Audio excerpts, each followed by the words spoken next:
Indonesia, negara kepulauan dengan berbagai macam budaya dan kekayaan alamnya, tersebar di setiap sudut Nusantara, bagaikan berlian yang tersembunyi, tetapi memikat mata dan hati banyak orang maupun bangsa. Seperti berlian yang tersembunyi, desa atau Kalurahan Girimulyo yang terletak di Kecamatan Panggang, Kabupaten Gunung Kidul, Yogyakarta ini merupakan sebuah contoh nyata bahwa masih banyak lokasi di Indonesia yang memiliki potensi tetapi masih kurang terjamah dan kurang terekspos ke dunia luar. Desa atau Kalurahan Girimulyo memiliki luas wilayah sebesar 1.629,7 hektar dan memiliki penduduk sebanyak 5.628 jiwa menurut data tahun 2019. Penduduk di desa ini rata-rata bermata pencaharian sebagai petani. Terlihat di dalam peta administrasi, Desa Girimulyo berbatasan langsung dengan 5 desa lainnya, yaitu Desa Giriharjo, Desa Girisuko, Desa Girisekar, Desa Girikarto, dan terakhir Desa Giriwingu. Di Desa Girimulyo terdapat 7 dusun, 7 RW, dan 51 RT. Dan dari total penduduk yang tinggal di desa ini, terdapat sekitar 2.678 penduduk dengan jenis kelamin laki-laki dan sisanya sebesar 2.950 penduduk dengan jenis kelamin perempuan. Di desa yang terletak di Kecamatan Panggang ini, terdapat pula berbagai kesenian daerah yang masih cukup kental. Hal tersebut dapat terlihat dengan adanya perkumpulan-perkumpulan seni yang bisa dijumpai di Desa Girimulyo. Di antaranya adalah terdapat 3 perkumpulan jatilan, 1 perkumpulan gejok lesung, 1 perkumpulan mocopat, 1 perkumpulan ketoprak, dan 2 perkumpulan seni ukir.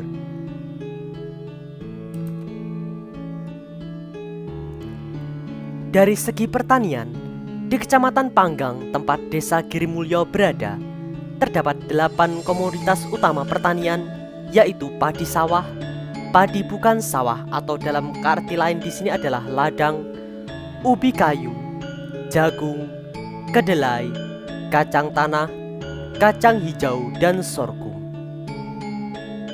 Dari ke-8 komoditas tersebut, luas tanam dan luas panen ubi kayu adalah yang terbesar, yaitu berturut-turut sebesar 3.376 hektar dan 3.380 hektar. Kemudian, luas tanam dan luas panen yang terbesar kedua adalah jagung, yaitu sebesar 2.912,7 hektar dan 3.055 hektar. Berdasarkan informasi profil Desa Girimulyo tadi dan beberapa informasi yang kami dapatkan, kami mengelompokkan potensi desa yang ada di desa ini menjadi 3 bagian besar, yaitu yang pertama adalah potensi kewirausahaan, yang kedua adalah potensi wisata alam, dan yang ketiga adalah potensi wisata budaya. Potensi budaya dan kesenian lokal dalam pengembangan potensi pariwisata merupakan bagian dari kreativitas manusia yang dapat menjadi nilai ekonomi. Kalurahan Girimulyo memiliki berbagai seni dan budaya yang menarik dan dapat menjadi daya tarik bagi wisatawan. Dari data yang kami dapatkan, terdapat sekitar 8 perkumpulan kesenian. Dengan begitu banyaknya perkumpulan kesenian yang terdapat di desa ini, tentunya hal tersebut dapat menjadi daya tarik baru yang dapat mempromosikan desa ini sebagai desa kesenian yang dapat menarik wisatawan di seluruh Indonesia, bahkan dunia.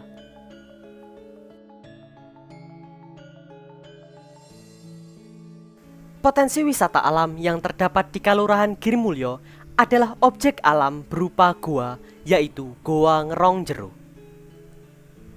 Goa Ngerongjeru adalah salah satu goa yang ada di Desa Girimulyo, tepatnya di dusun Tunggu atau di Ladang Ngerong. Pada tahun 2017 lalu, jalan menuju gua tersebut telah dibangun agar dapat dilalui kendaraan, dan selanjutnya pada tahun yang sama rencananya akan dilakukan pengerasan jalan oleh pemerintah Desa Girimulyo demi memantapkan akses ke gua. Selain Gua Ngerong Jero, lokasi lain yang akan dibuka menjadi wisata alam adalah hutan Linggomanik yang letaknya tak jauh dari lokasi Gua Ngerong Jero. Diharapkan nantinya potensi alam ini dapat menjadi ikon wisata Desa Girimulyo serta dapat menjadi peluang usaha bagi masyarakat sekitar lokasi. Di hutan Linggomanik, selain dapat menjadi objek wisata, di sana terdapat banyak tumbuhan dan pohon yang usianya sudah tua atau seumuran nenek moyang. Hal tersebut didapat setelah dilakukan penelitian sebelumnya oleh mahasiswa Universitas Gadjah Mada Yogyakarta. Potensi kewirausahaan yang dapat dijadikan sebagai usaha dan menghasilkan keuntungan adalah usaha untuk mengolah singkong menjadi produk lainnya seperti misalnya menjadi bolu singkong. Singkong apabila diolah akan mempunyai harga jual yang lebih tinggi apabila dibandingkan dengan menjualnya secara langsung atau mentahan. Berdasarkan analisis SWOT kami, olahan bolu singkong memiliki prospek ke depan yang baik seperti yang dilihat pada tabel SWOT berikut ini. Meskipun memang pengolahan bolu ini memiliki tantangan tersendiri baik dari segi penjualan maupun pemasaran, tetapi dengan melimpahnya produksi singkong di Kelurahan Girimulyo, tentunya juga akan dapat menghasilkan keuntungan yang besar pula sehingga dapat menekan harga produksi yang dibutuhkan. Untuk mengolah bolu singkong, pertama-tama kita harus mengupas singkong terlebih dahulu. Setelah singkong selesai dikupas, singkong akan dicuci bersih, lalu kemudian diparut dan diletakkan dalam sebuah wadah. Tahap selanjutnya, siapkan 2 adonan. Adonan pertama akan berisi campuran yang terdiri dari telur, gula, margarin yang sudah dicairkan, santan, tepung terigu, dan terakhir jangan lupa berikan pula campuran singkong yang dimasukkan sedikit demi sedikit ke dalam adonan, sembari terus diaduk menggunakan mixer. Sedangkan pada adonan kedua akan dicampurkan bahan-bahan yang komposisinya sama seperti adonan pertama. Hanya saja pada adonan kedua ini akan diberi sedikit campuran pewarna pandan yaitu hijau. Jika adonan sudah siap, adonan akan dimasukkan ke dalam loyang dan kemudian akan dikukus selama 30 menit. Setelah itu, di atas lapisan adonan pertama akan dituangkan adonan kedua dan kemudian dikukus kembali selama 45 menit sehingga total yang dibutuhkan untuk mengukus adonan adalah sebesar 75 menit. Jika sudah selesai, maka bolu singkong akan siap dikemas dan dipasarkan. Target pemasaran produk ini adalah para warga di Kelurahan Girimulyo serta para wisatawan yang berkunjung ke desa ini. Selain target yang ada di dalam kelurahan ini sendiri, produk juga dapat dipasarkan melalui toko online, sehingga produk ini dapat memiliki jangkauan pemasaran yang lebih luas.